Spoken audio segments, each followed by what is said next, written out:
Bakunzi bacano umuco w'ijambo ndabahaye kaze aho muri hose. Mbere yuko dutangura ikiganiro cacu cy'uyu munsi, reka dusenge Imana. Mana, turaguhaye icubahiro muri kana kanya mu izina rya Yesu Kristo. Ushimiye ko amaho uri kumwe natwe umwanya wose. Yesu, tugushimiye ku rukundo n'imbabazi utugirira ibihe vyose. Mana, habwa icubahiro. Ushimiye ukuntu waduhaye agakiza ku buntu, Mwami Imana, twarabugufa uduha ubugingo, ushinduka abana bawe kubw'amaraso Yesu Kristo yamenye ku musaraba. Warakoze Mana kumutanga waducungure, twabonye ariyo ngabire iruta izindi zose woduha, kandi mu by'ukuri twari tuyikenye. Warakoze Yesu uza kuducungura. Mana, tuguhaye icubahiro, guhaye ikaze muri kino kiganiro mu izina rya Yesu Kristo, kugira ngo bane n'umuntu wese ariko haradukurikirana mu izina rya Yesu Kristo. Umugenderere, uvugane nabo mwigisha, maze umugirire neza. Sobakoze Mana, habwa icubahiro. Reka mpe mu waganza ategeye ikiganiro ry'intsinzi bihungabane muri kino kiganiro. Tubisabye Imana mu izina rya Yesu Kristo, amen. Kumbure n'ubwa mbere wanye natwe mu biganiro vyacu. Amazina amanitwa David Newton, izina ry'umurimo abandi Bishop, akaba jewe ndakubana namwe mu biganiro vyacu vya misi yose. Rero nimba utarakora sabone, reka nguhimirize kugira ngo ubikore, hama uzura abana natwe mu biganiro vyacu vya misi yose. Yesu naje. Murabizi yuko hari ishuri turiko turamenyesha abantu ko rigiye gutangura mu kwezi kwa gatandatu itariki 3.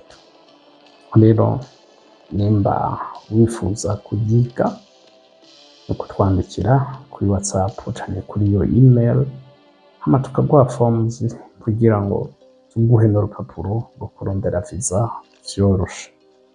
Rero ni vyiza kubikora hakiri kare. Yesu nashimwe kugira ngo ubashe kubandanya imyiteguro.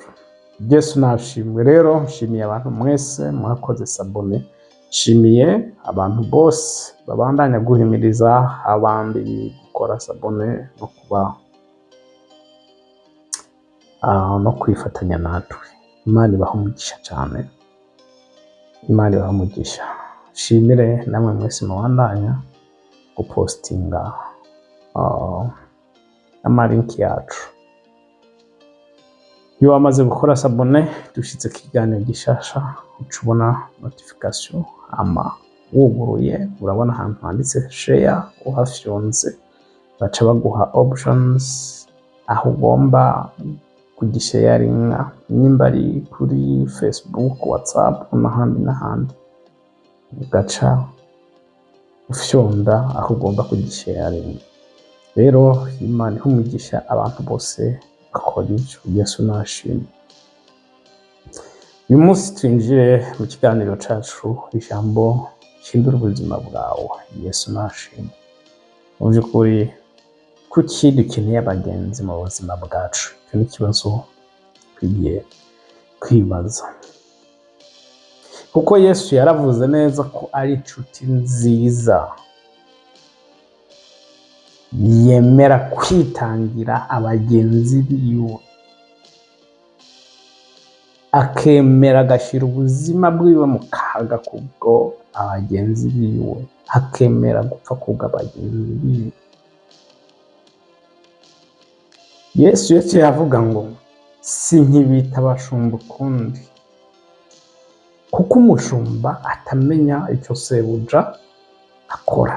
Ariko muri abakunzi banjye, usanga ufise abakunzi bawe ariko by'ukuri ntumenye impamvu ufise abantu benshi canke akamaro ko kuba ufise umuntu yitwa umukunzi. Mvuze umukunzi simvuze vya bintu umuhungu n'umukobwa, no, abagenzi bawe n'abantu b'abakunzi bawe. Yesu nashimwe. Rero mu by'ukuri iyo ufise abagenzi babi barakwica kandi bakakwicira ubuzima. Iyo ufise abagenzi bawe bakubuza gushika aho wifuza kugera. Iyo ufise abagenzi babi mu by'ukuri ntiwigera ubona impinduka mu buzima bw'iwawe. Ariko iyo ufise abagenzi beza baraguhindura. Iyo ufise abagenzi beza baragufasha mu buzima bwawe. Iyo ufise abagenzi beza mu by'ukuri hari byinshi wunguka bivuye ku bagenzi bawe. Yesu nashimwe. Hariho umugani bavuga ngo mbwira umugenzi wawe ndakubwira uwo uri we. Rero rimwe na rimwe twebwe turahinduka tugasa n'abagenzi bacu. Nimba ugendana n'umusuma, umuntu akubonye aguhabura kuri umusuma kuko ntashobora kwiyumvisha ukuntu wogira ubugenzi n'umusuma atacu muhuriyeko, kandi ikibahuza abona yuko ari ubwo busuma. Yesu nashimwe. Nimba ugendana n'abasambanyi baguharura uko, nimba ugendana n'abicanyi nuko, kuko bakubona kenshi ari bo bari muri kumwe. Yesu nashimwe. Niyo mpamvu kenshi iyo umuntu akijijwe ubona ahindura abagenzi. Kubera iki? Kuko abagenzi bawe barashobora kuguhindura, akaguhindura mu nzira mbi cyane nziza bitewe n'abagenzi ufise. Rero umuntu yakijijwe tumutera intege bamubwira ati hindura abagenzi. Ubu abagenzi ukeneye nibajya bari mu Mana, nibajya muhurira mu gusenga, nibajya muhurira mu ijambo ry'Imana, nibajya muhurira muri ibi na biriya, ariko apana bamwe muhurira mu busambanyi, mu nzoga, ibi na biriya na biriya. Kubera iki? Kubera wewe ntukiri umwe muri bo. Kuki dukeneye abagenzi? Kugira abagenzi mu buzima mu by'ukuri ni ikintu gikomeye, ariko biterwa n'abagenzi tugira. Kuko hari igihe ugira abagenzi babi ugasigara uricuza impamvu wemeye kugira abo bagenzi. Ariko n'ubundi iyo ufise abagenzi beza ukanezerwa, ukaja ahantu ukavuga ati ibi byose ndabigezeho kubera abagenzi banje, ugasanga bafise n'amazina ati ni kubera runaka na runaka na runaka na runaka. Ariko nagira ndakubwira mu by'ukuri mu buzima bw'iwawe ntukeneye abo bantu barenga 200 cyangwa 300 bari muri telefone yawe ya Facebook, ya WhatsApp. Ntukeneye abantu bangana n'ibihumbi 2, 3, 4 ufise kuri Facebook bose ngo n'abagenzi bawe. No, ukeneye abantu bakeya, n'imiburiburi 5, 4. Aho ndakubwitsa ukuri ubugenzi. Ufise ubugenzi mwene ubwo bw'abantu 5 kandi by'ukuri bukuri, ubuzima bwawe uca bworoha. Be ni kuki tutibaza? Ni kubera iki Yesu atatoranije iki groupe kinini ya gose?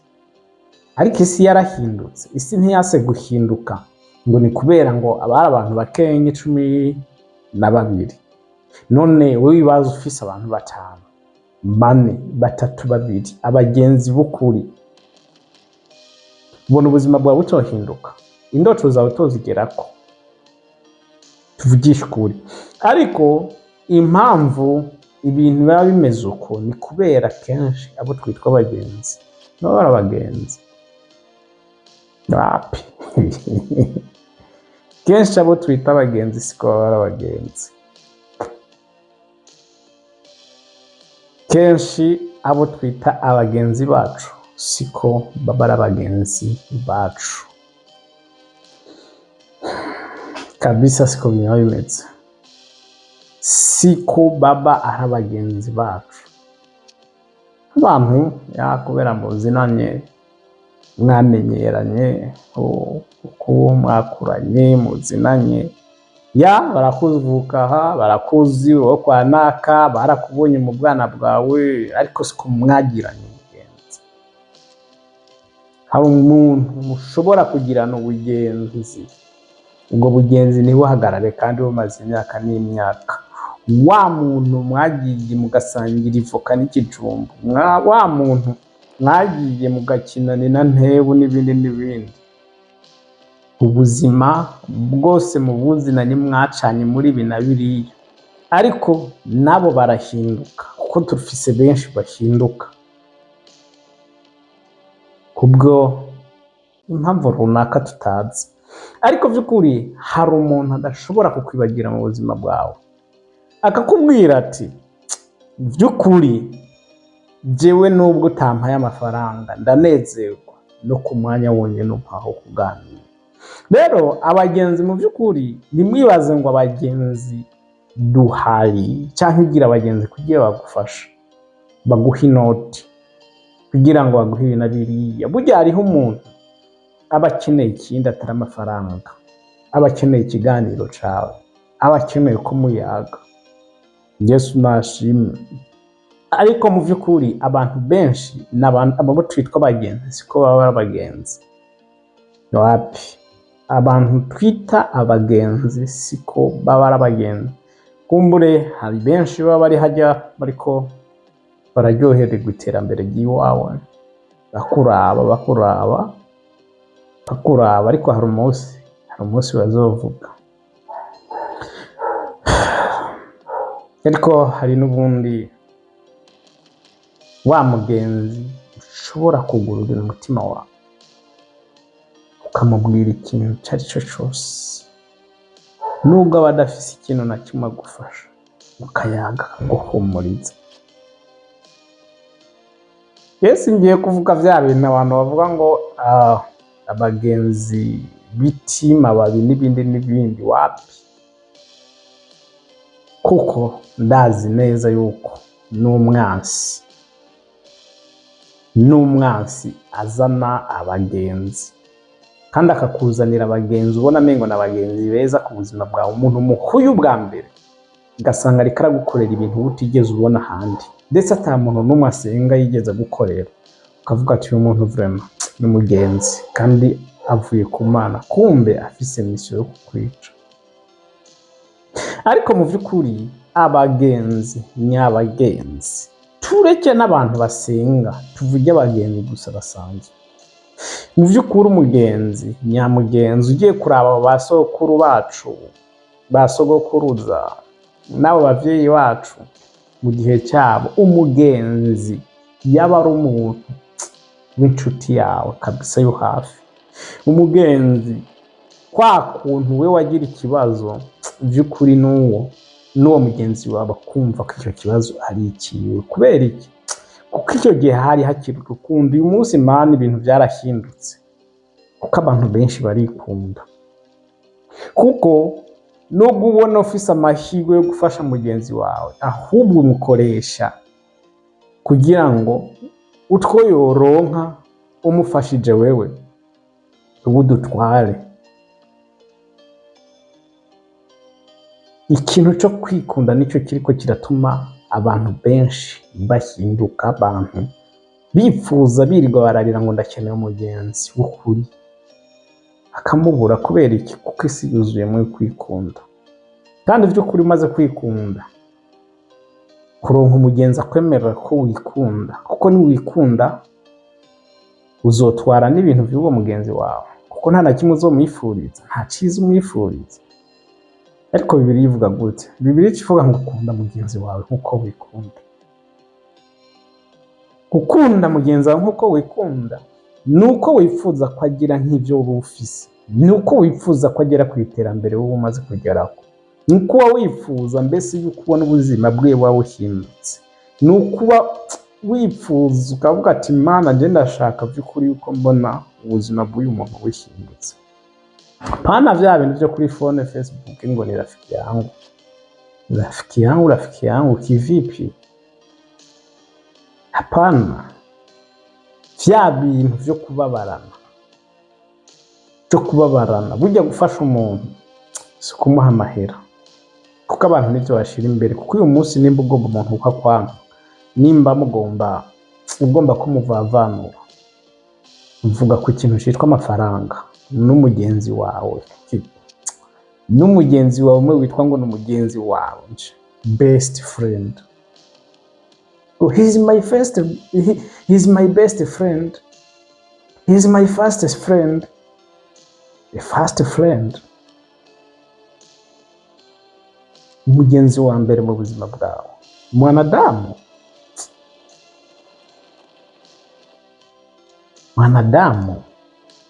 Umwana w'umuntu. Yatari.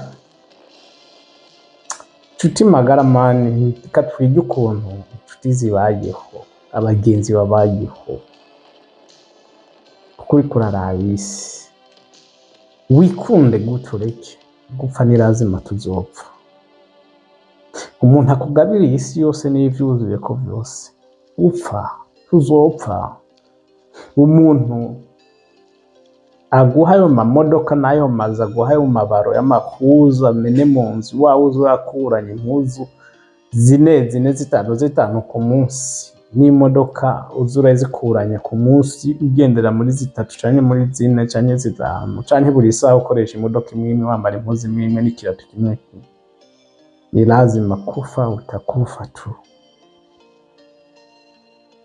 Uyu mubiri ni mpaka ubore ariko ahigwa abapfu bapfira mu mwami.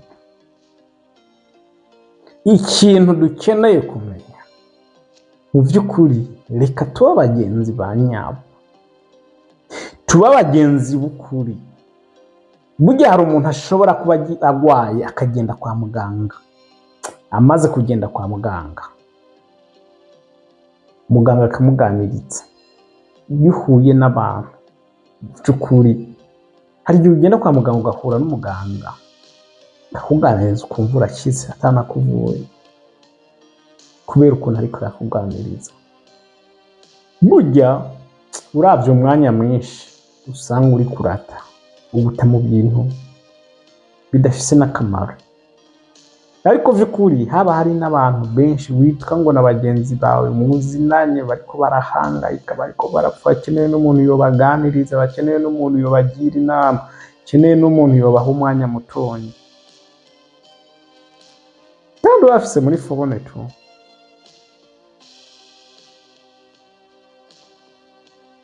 barondera gusa umuntu yobahumuriza muri wose. Nukuri tuze wemere kugira inshuti mbi mu buzima bwawe kuko uzoba uri kurishira uco. Ni vyiza inshuti utabonamwe icyamwa na kimwe c'ubugenzi canke c'inshuti. Umugenzi uharura mu bagenzi ukabona nta camwa na kimwe umubona ko cyo kuba ari umugenzi wawe. By'ukuri ni vyiza yuko uwo mukura mu bagenzi bawe ukareka kugira urupapuro ruriste rw'abantu ufise rungana nk'uko mu gihe by'ukuri uzi yuko atari umugenzi wawe. We wirere huko, nimba ufise umwe nimba ufise babiri mubandanye ubuzima uko nyene. Mu by'ukuri ureke guta umwanya wawe kuko ntaho bizogushikana. Uzoguma uta umwanya wawe widoga ngo runaka ntakimvugisha, runaka ntakinyandikira, runaka kuno. Ariko impamvu ivyo bintu biba biboneka canke biba nuko uwo muntu ababona yuko mutakingana abakurenze. Hariyo akantu abantu bakunda kuvuga ngo umuntu arafise ubwibone. Umuntu uzobona ko afise ubwibone niyatangura kuronka amahera, pana gutunga no, niyatangura kuronka amafaranga. Nimba atarafise akazi azoca bugufa zo kuganiriza, zo kwirirwa inyuma kuvugisha, ariko niyamara kuronka akazi atangure guhemba, atangure kugira gute, niho ubwibone uzobubona. Burya nimba ugomba kuraba umuntu ko afise ubwibone muha inoti biroroshe guca umubona uwo muntu ko afite ubwibone. Yesu nashimwe.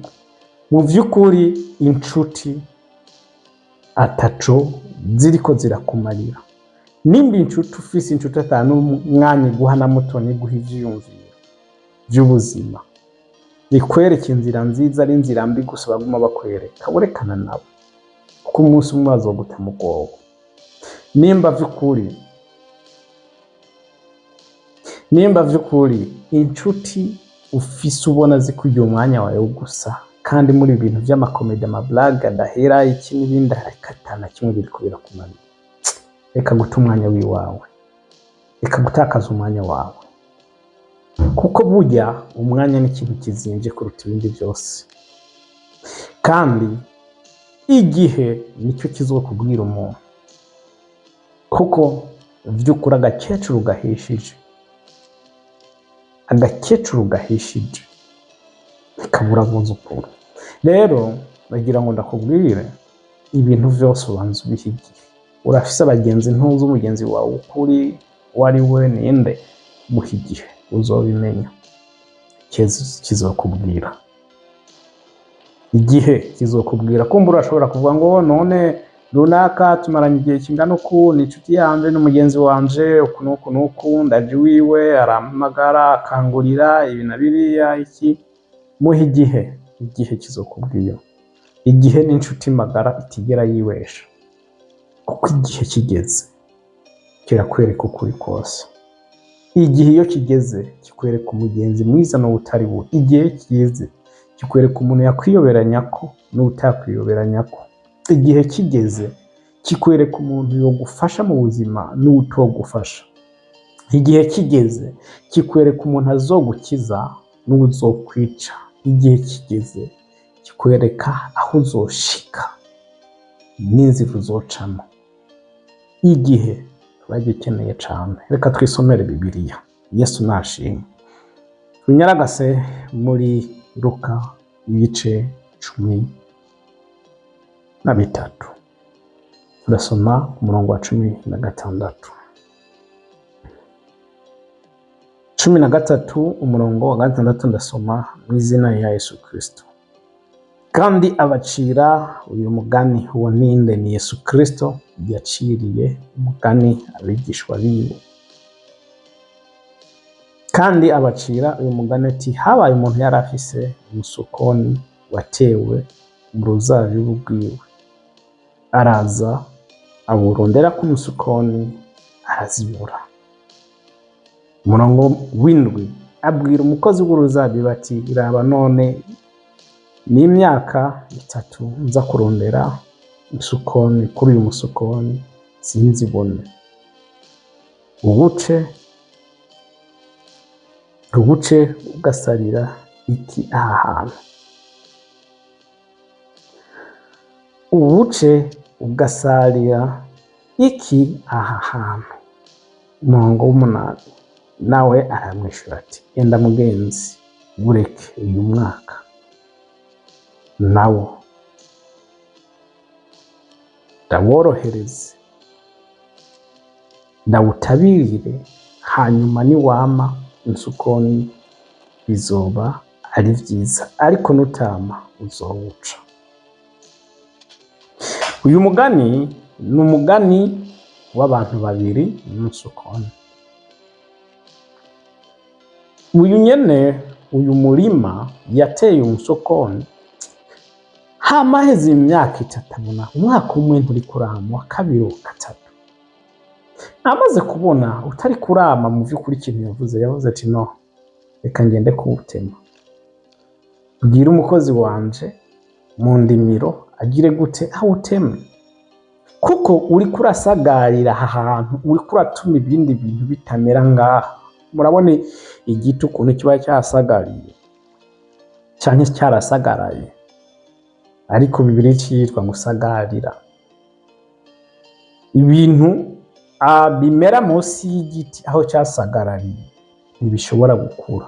Kubera iki? Ntibironka imvura, ntibironka umuco n'ibindi, bihema neza. Rero uyu muboza avuga ati, iki giti ahubwo coguma kiri ngaha, kitariko kirama, ni vyiza yuko nopfuma ngira gute ndagishira hasi nkagitema, hama nkabona kuhatera ibindi bintu. Hanyuma uyu mukozi wiwe aramubwira ati bose ndakwinginze je nyihera umwaka uyu wonyene umwe ntabirire uyu musukoni ndanawuvomerere, hama nutama uzocuza umuteme ndabikwemereye sinzokubuza. Yesu nashimwe. Mu vy'ukuri ni vyiza yuko ugira inshuti zama, inshuti zimeze nk'uyu musukoni ukwiye kuzikata zikava mu buzima bwawe, kuko ntiziriko ziragufasha mu buzima bw'iwawe, ahubwo ziriko ziratuma vyinshi vyononekara. Aha ndakubwiye ati bangahe abagenzi bawe batumye ubuzima bwawe bumera uko bumeze uyu munsi ntushike ku ndoto zawe.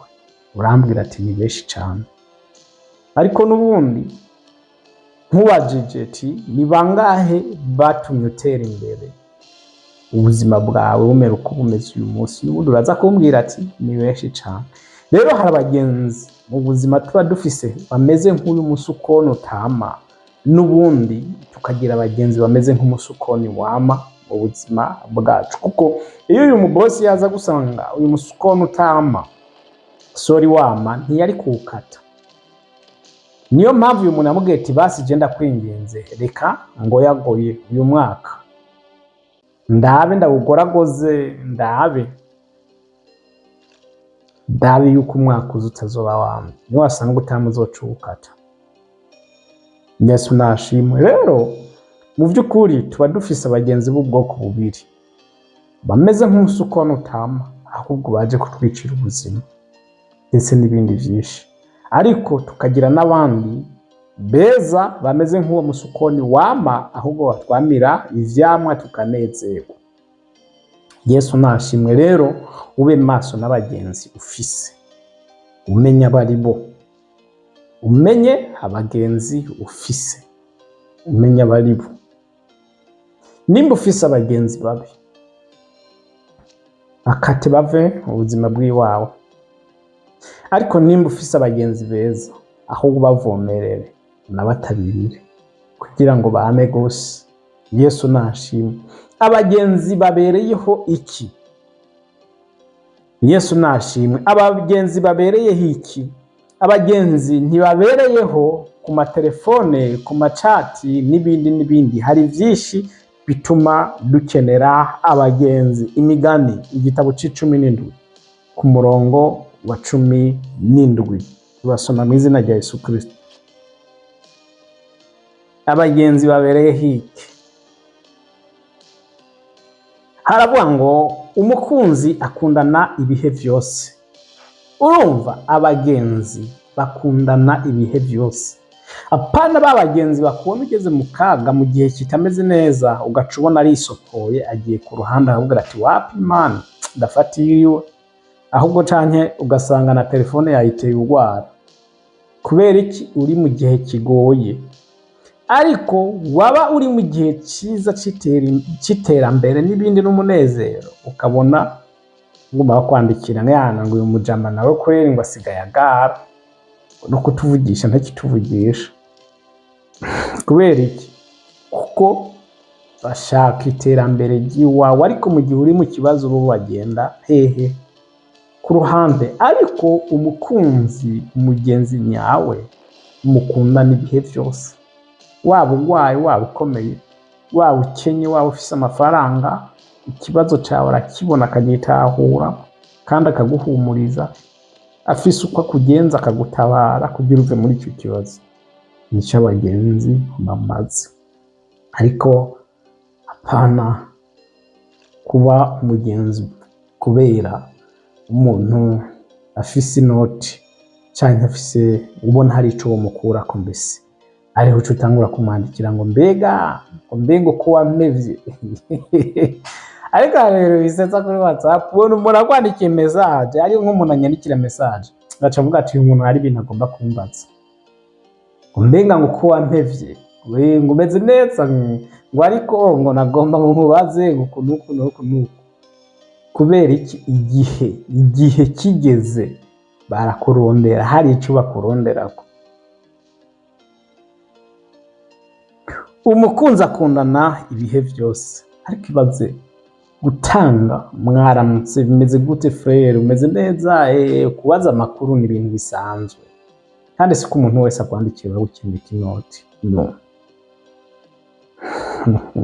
Kumbure abakumbuye za nkuru zo ugatumba muri muraganira museke nibutsanya ibintu biriya kuno mwasangiye kuno hajya hari umuntu twego turaganira twibutsanya ivyo twabayemo mu bwana umuhungu yitwa Jambo kumbure bamwe baramuzi baramaze umwanya munini twego turaganira ukuntu twabanye ubuzima bwinshi mu bwana bwacu kandi yagiye anezerewe mu vy'ukuri aravuga ati uyu mwanya kweri n'abantu bake bawumva urumva uyu mwanya n'abantu bake bawumva bakanganiriza nkuko ni wowe uri wa mbere ushobora kumuha umwanya ungana abantu baba bakeneye kumva ubahumuriza ubaganiriza kumbure bashobora kuba hari ikintu kiba kibagoye ariko ukabatera intege. Abakunzi bakundana ibihe vyose ariko kubera uyu muntu akubwira ndafise ingorane ugaca ujya phone urwara blacklist ariko ejo nimumva yavuye mu kibazo ugaca umukura muri blacklist ugatanga avuga ngo bro sorry kweri phone yari yagize ikibazo. Ubuzima suko bumeze my friend, ubuzima suko bumeze kuko nagenda kubwira burya nta muntu n'umwe atunga kuri isi atagize umuryango w'abagenzi yumve ngo ni famille. Umuryango w'abagenzi n'umuryango urenza abantu bangahe umwe. Nta muntu atunga adafise umuryango w'abagenzi. Kugira utunge kugira utera imbere ushobora gutera imbere uri wenyine ntibishoboka udafise abagenzi. Ntushobora gutera imbere udafise abagenzi ntibibaho. Nimba udafise umugenzi mu buzima bwawe ugende mu cumba wicare uyugarame urire ngoroke Imana iguha abagenzi. Umukunzi akundana ibihe vyose kandi yavukiye kukubera nk'uwo muvukana mu Magorwa. Urumva umugenzi mukundana ibihe vyose kandi uwo yavukiye kukubera nk'umuntu muvukana mu Magorwa, si mu gihe c'umunezero gusa no. Uyu munsi hari abantu bakubwira ati je tuzoba abagenzi mu gihe umeze neza ariko iyo ufise ikibazo no sishaka kuba umugenzi wiwawe nzoba mbaho nk'umuntu nakunze ariko ikibazo nicyahera urimo tuzoca tuba abagenzi. Ariko si uko bimeze kuko umuntu muvukana mu by'ukuri ntashobora kugira ikibazo wowe ngo ukirengagize. Ufise uburyo, ufise amafaranga, ufise ukuntu wocemura icyo kibazo cyaba gikeneye amafaranga kidakeneye amafaranga ntushobora kubona hangayika muri ico kibazo nawe wicare ngaho unezerwe. Umuntu muvukana no. Rero nuko vyari bikwiye kumera mu buzima bwacu. Umugenzi wawe umufate nk'umuntu muvukana ariko uwo n'umugenzi w'ukuri kuko iyo atabaye umugenzi w'ukuri iyo wamaze kumuha icyizere kinini rwose satani niwe wakoresha kugira ngo agushire hasi. Rero niyo mpamvu navuze ati mube maso n'abagenzi mugira, mube maso kuko abagenzi Imana irabakoresha kandi na satani irabakoresha. Rero mube maso nabo bagenzi wanyu ariko vy'ukuri umugenzi ubona atacamwa ariko arakwamira, kata, kuko abagenzi bakundana ibihe byose. Yesu nashimwe, Yesu nashimwe. Umugenzi azokwamana nawe mu bihe byose.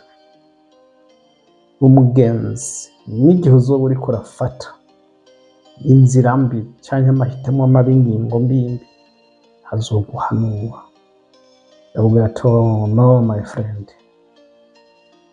it is not like that. Suko bimeze, kora uku, genda aha, ibi n'ibi, aha ndazi ko hashika, ndazi ko hadashika.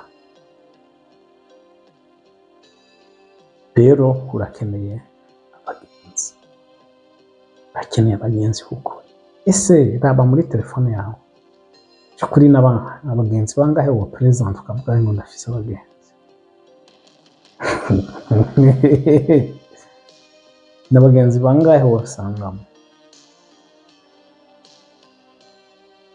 n'abagenzi bangahe wasanga ufise bukuri, pana zanguriza murongo tuko ufise ibinimero byinshi muri telefone.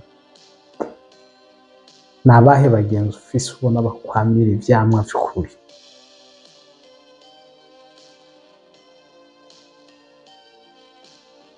Kanda kwereke benshi abantu usanga dufise tubitwa ngo bagenzi ukuntu bameze. Hari abantu benshi usanga dufise bitwa ngo n'abagenzi bacu naguhamagara ngo my friend, ariko baguhamagara my friend canke my brother siko baba aribo vy'ukuri. Abagenzi dufise reka turabe ukuntu bameze. Dusomye mu murongo wa 18 havuga ngo umuntu atagira umutima yishira mu ndahiro, akigira igishinga imbere y'umugenzi we. Umuntu atagira umutima yishira mu ndahiro, akigira ishinga imbere ya mugenzi we. Bavyumvise abantu benshi dufise nuko bameze. Umuntu arakurahira indahiro nyinshi akagusezerana amasezerano menshi imbere ya mugenzi we, ariko vy'ukuri kugira uzobona ngo arakoze ivyo bintu wapi? Ariko mukanya guhamagara my brother, my friend, kandi ibi bikavuga ngo gusezerana ntushitse, wofuma ubura ico usezerana.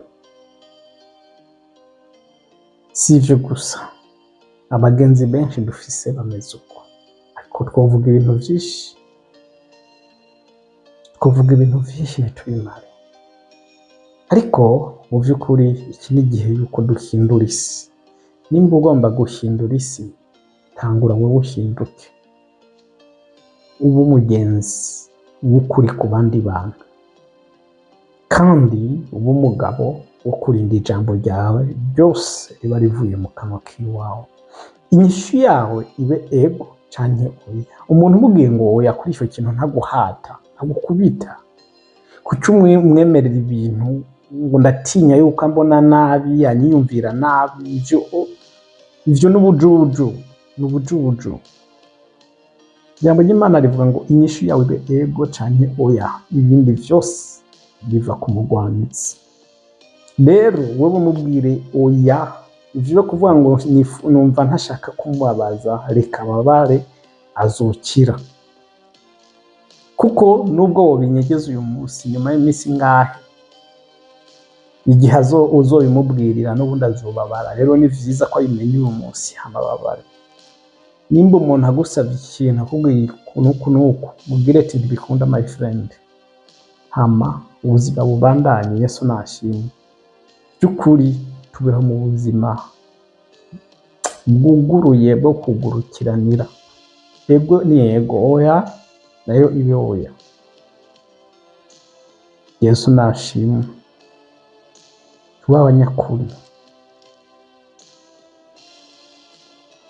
inshuti yawe uyifashe uyibone nk'umugenzi wawe, inshuti yawe ntuyibone nk'umugenzi wawe ahubwo uyibone nk'umuvukana, pana amajambo gusa.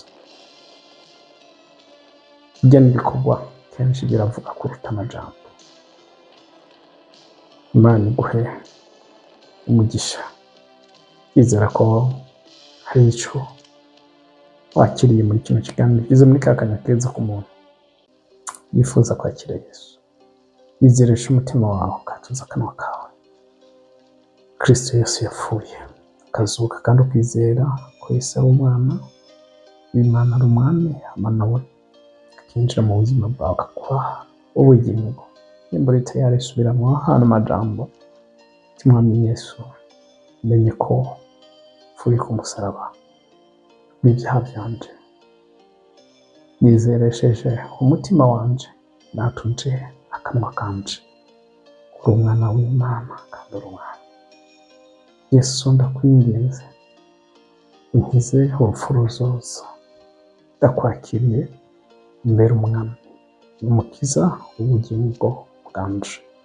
Kuva uyu munsi ndakwihaye, nsavye amaraso wavuye ku musaraba Yesu anyeze ntunganye, nkureko ingoyi zose za Satani, imivumo na karande n'imigozi yose yampuza na Satani. Futa izina ryanje mu gitabo c'urupfu, uryandike c'ubugingo. Kuva uyu munsi mpisemo gukorera iminsi yanje yo kubaho kose. Urakoze mu izina rya Yesu Kristo, amen. Imana iguhe umugisha wasubiyemo aya majambo akubwiza ukuri, ubwo wopfa aka kanya wogenda mu ijuru. Bibiliya iravuga ngo uba ufise umwana afise ubugingo.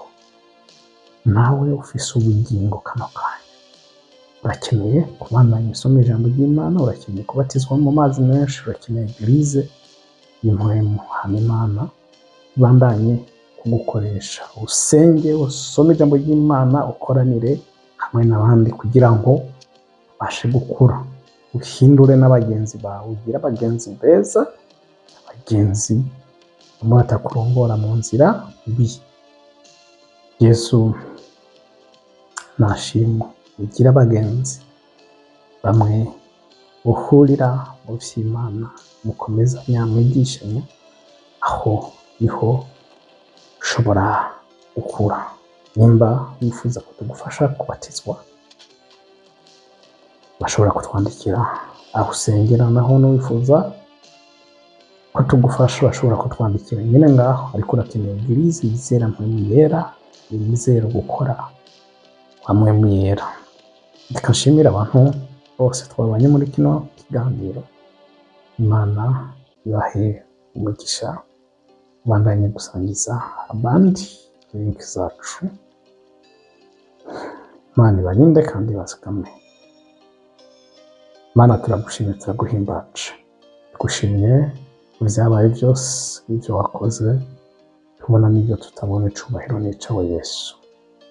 Tugushimiye ko atakiba mwami kibera ubusa. Tugushimiye ku ijambo ry'uyu munsi, Uwiteka Imana ibandanye kunyongera mu mitima ya benshi. Suka umwemu w'ubwenge mu izina rya Yesu Kristo, kugira ngo duhishurire, tumenye inshuti, tumenye abagenzi abari bo.